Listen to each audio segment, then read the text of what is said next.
ভেদাইলতা নৰসিংহ শিঙি মাছৰ জোল মাৰ হাতেৰে।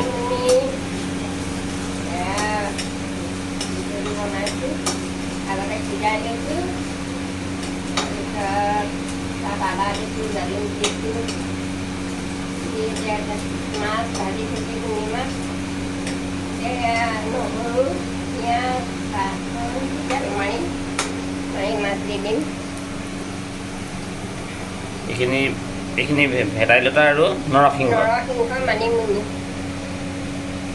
শিঙি মাছ। শিঙি মাছ এতিয়া তেল মাৰি দিম, দি মাছ দি দিম।